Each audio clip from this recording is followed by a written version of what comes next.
You signed the papers last month without telling anyone, Tiffany.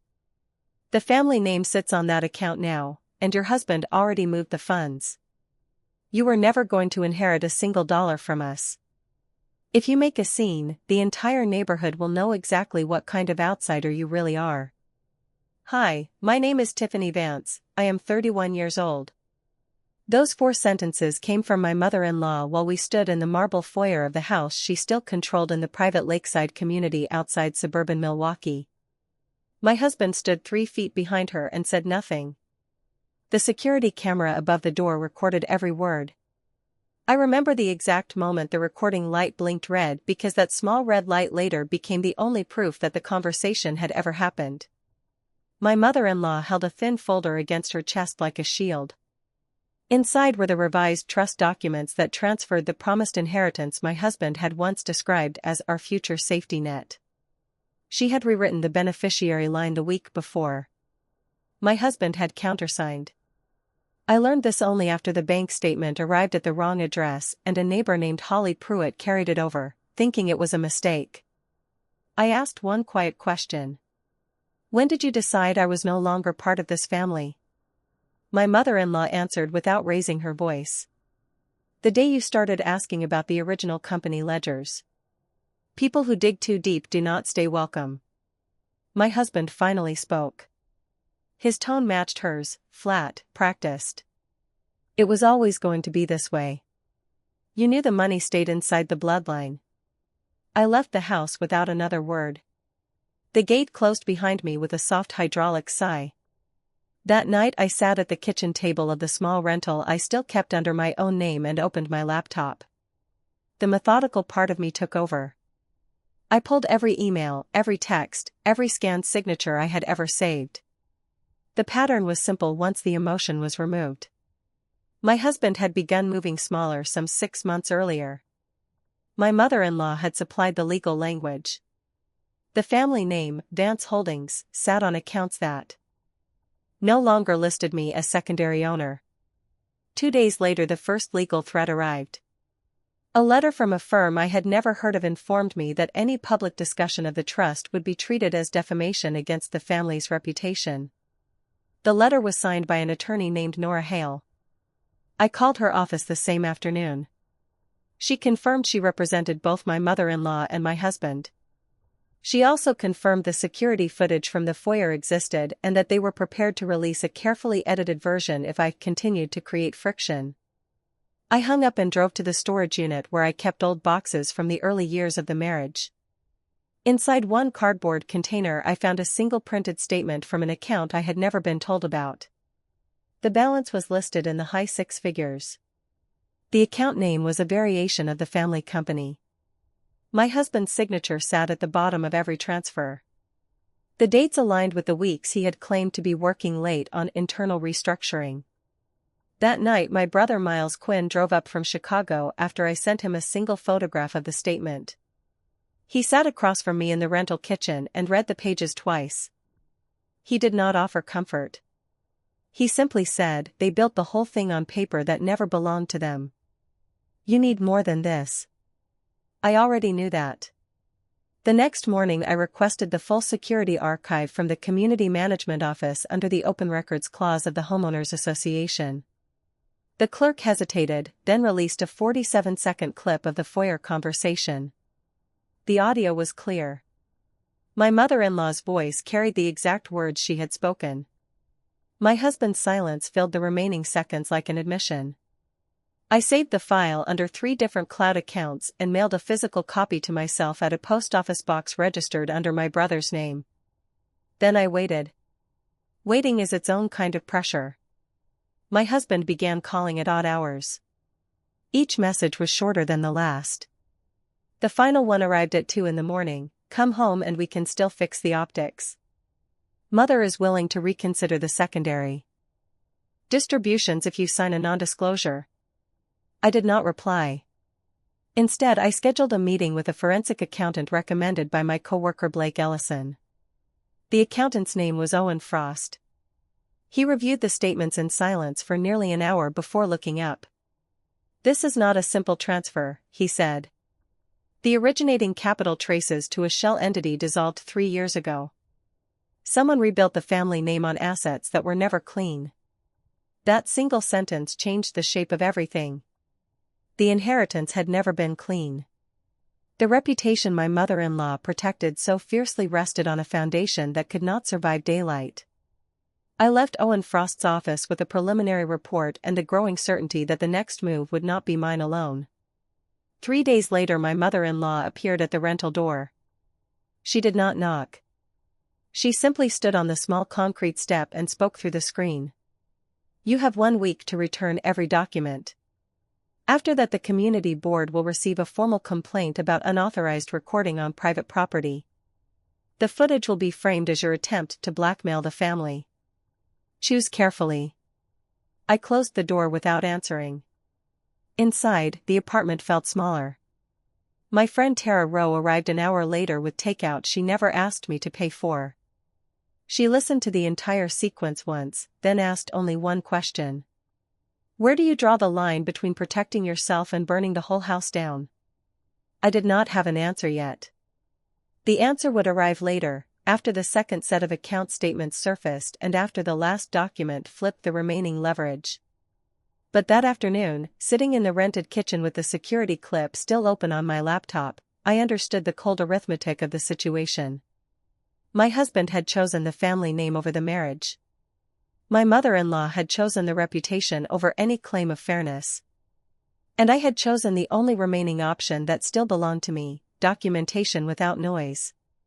The following morning a certified letter arrived from Nora Hale's office. It contained a formal demand for the return of all proprietary materials and a deadline measured in business days. Attached was a draft civil complaint that listed me as the sole defendant. The complaint accused me of attempting to undermine a multi-generational enterprise through selective disclosure. The language was precise. The threat was not theoretical. I placed the letter beside the printed account statements and the security footage still frame. 3 pieces of paper. 3 separate proofs. None of them yet public. All of them capable of rewriting the story the Vance family had spent decades polishing. I opened a new notebook and began listing every name, every date, every transfer. The methodical work steadied the hands. Outside, the private community continued its quiet routines. Inside the rental, the quiet was different.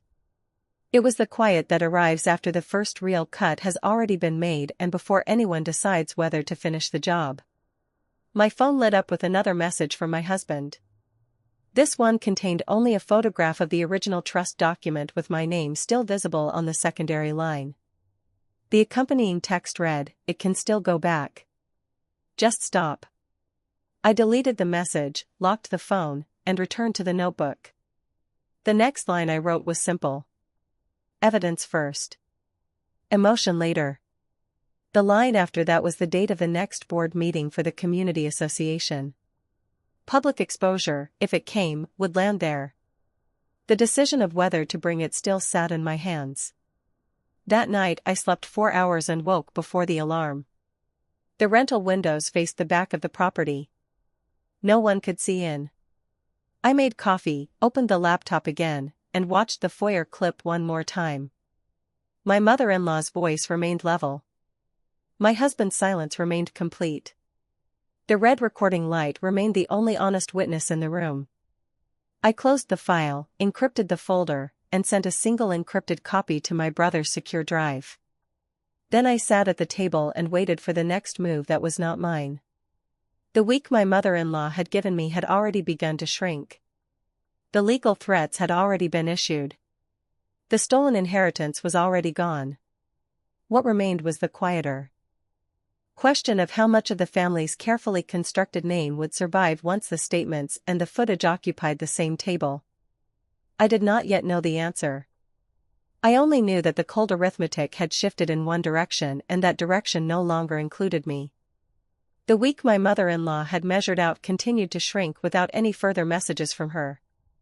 My husband stopped calling after the photograph of the trust document went unanswered. Silence became the new form of pressure. I treated it the same way I treated every other piece of evidence. I logged the dates, noted the absence, and kept working. On the fourth morning I drove to the forensic accountant's office again. Owen Frost had requested additional bank records through a formal authorization I signed the previous afternoon. He placed a second folder on the table between us and opened it without ceremony. Inside were 3 more account statements I had never seen. Each one carried a variation of the Vance Holdings name. Each one showed transfers that began 18 months earlier, long before the revised trust documents appeared. The originating deposits traced back to a dissolved shell company whose only listed officer was my father-in-law. The money had been moved in quiet increments, then consolidated under the family name my mother-in-law now protected so carefully. Owen Frost spoke in the same measured tone he always used. These statements were never meant to surface. The shell entity was closed after the last transfer cleared. Whoever rebuilt the ledger understood how to keep the paper trail short. I photographed every page, encrypted the images, and sent copies to the same 3 cloud accounts and to my brother's secure drive. The midpoint of the investigation had arrived without drama. The family name rested on funds that had never been clean. The promised inheritance had been constructed from that same foundation. My husband had signed the transfers. My mother-in-law had rewritten the beneficiary language. The arithmetic remained cold and simple. That afternoon a second certified letter arrived from Nora Hale's office. The language had sharpened. The demand for return of materials now included a specific reference to the security footage. The letter stated that any distribution of the clip would trigger an immediate temporary restraining order and a civil suit for intentional interference with business relations. Attached was a draft affidavit signed by my husband. In it he claimed the foyer conversation had been private, that I had recorded it without consent, and that the statements I possessed were proprietary. The affidavit ended with a sentence that read like a warning rather than a legal conclusion. Further action on my part would leave the community board no choice but to review my standing as a resident of the private lakeside enclave. I placed the letter beside the new account statements. 4 pieces of paper now occupied the kitchen table. None of them had been made public. All of them could still be controlled. My brother Miles Quinn called that evening from Chicago. He had reviewed the additional statements. His voice stayed level. They built the reputation on money that disappeared from one set of books and reappeared under another name. If the community board sees both the footage and these pages at the same meeting, the optics change. The question is whether you want the optics to change while you are still living inside their reach. I told him I had not decided. The decision required more than evidence. It required an understanding of what remained once the evidence was used. I ended the call and returned to the notebook. The next line I wrote was the date of the upcoming community association meeting. Public exposure, if it came, would land there. The last document that could still flip the remaining leverage had not yet surfaced. 2 days later my husband's sister Carla Vance appeared at the rental door. She was a brand new face in the conflict, someone who had stayed carefully outside every previous conversation. She did not raise her voice. She simply handed me a thin envelope and said, "Mother asked me to deliver this. She said you would understand the timing." Inside the envelope was a single page. It was a photocopy of an older trust amendment dated 4 years earlier. My name appeared on the secondary beneficiary line exactly as my husband had once described. The page also carried a handwritten note in my mother-in-law's precise script. This version no longer exists in any official file. The only copy is the one you are holding. Return it with the rest or the board receives a different story. I photographed the page, encrypted it, and added it to the growing collection. The last document had arrived. It did not exonerate anyone. It simply proved that the earlier promise had once been real on paper before it was erased. The cold arithmetic updated itself. The family name had been rebuilt, the inheritance redirected, and the original record quietly removed. My husband had participated in every step. My mother-in-law had directed the sequence. My father-in-law's signature sat on the shell company filings that started the entire chain. That night my coworker Blake Ellison texted a single line: the community board agenda for the next meeting had been posted online. One item near the bottom read Resident Conduct Review, Vance Property. The timing was not accidental. The legal threats had been designed to reach the public calendar before I could act. I sat at the table with every document spread in chronological order. The security footage clip. The first set of statements. The second set that revealed the shell company origin. The draft civil complaint. The affidavit signed by my husband. The older trust amendment that no longer existed in any official file. 6 pieces of paper. One clear sequence. The family name rested on a foundation that could not survive simultaneous exposure. My phone lit up once more. The message came from my mother-in-law this time. It contained no greeting and no closing. It read only, "The board meeting is in 9 days. Return everything by Friday or the narrative leaves your hands permanently." I deleted the message, locked the phone, and opened the encrypted folder one final time that night. The methodical work continued. I labeled each file with a date and a one-sentence description. Emotion stayed outside the process. The only remaining variable was the choice of when, or whether, the collected material would leave the rental kitchen and enter a room where other people could see it.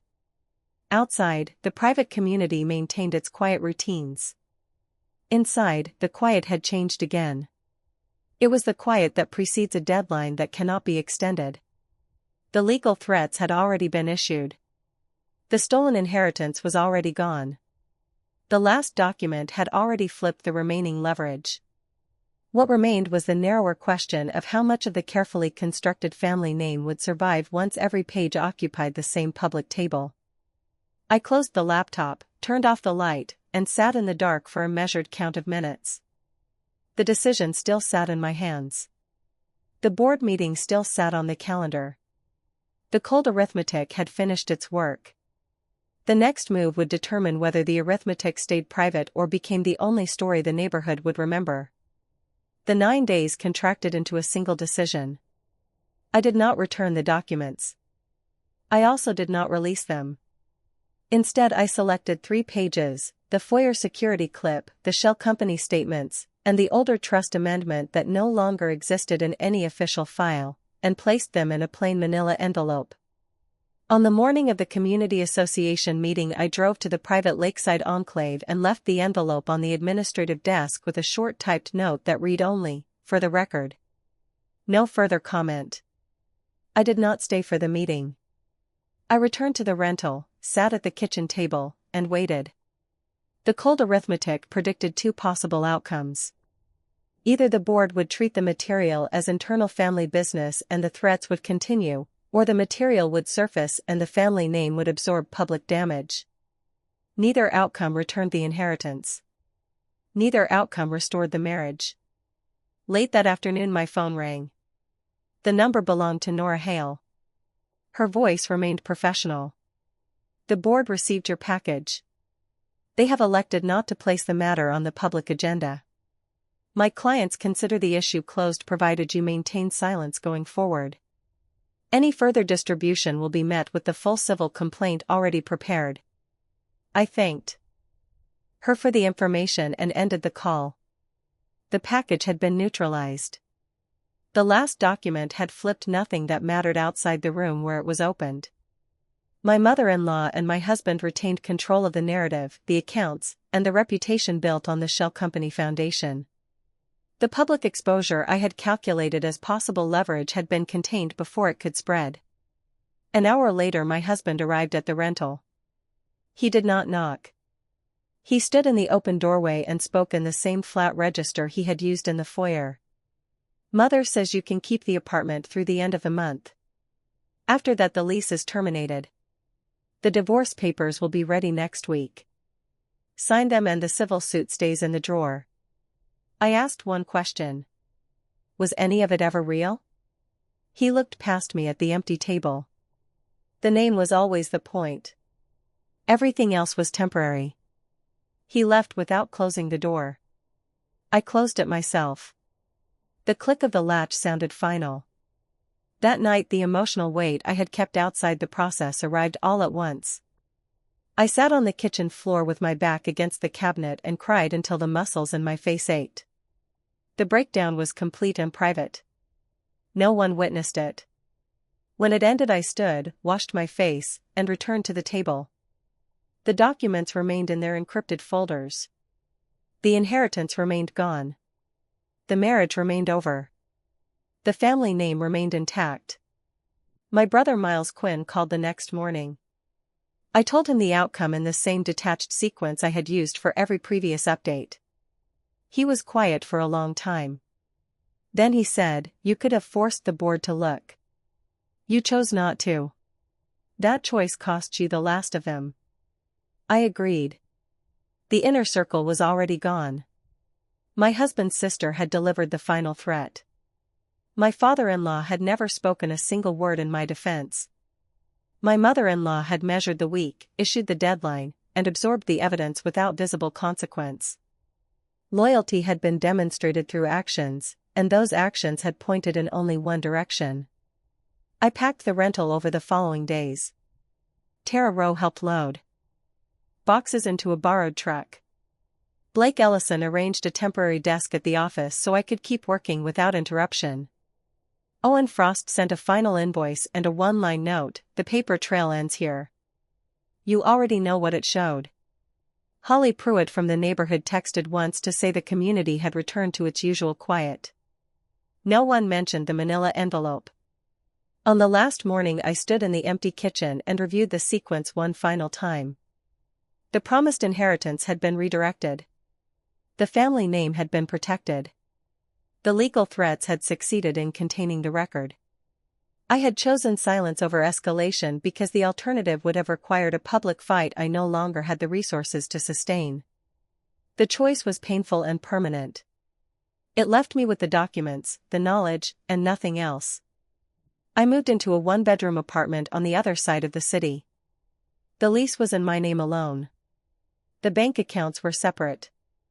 The phone number was new. I did not contact my husband again. The divorce papers arrived by courier exactly as promised. I signed them at the kitchen counter of the new place and returned them the same day. The civil complaint never materialized. Silence had been the price of its withdrawal. In the months that followed I rebuilt the ordinary structure of a life that no longer included the Vance name. Work continued. Friendships that had never required the private community remained. My brother visited twice and did not ask for updates. The methodical habits that had guided the investigation stayed useful for smaller decisions. Emotion stayed contained. The breakdown on the rental kitchen floor remained the single unrecorded exception.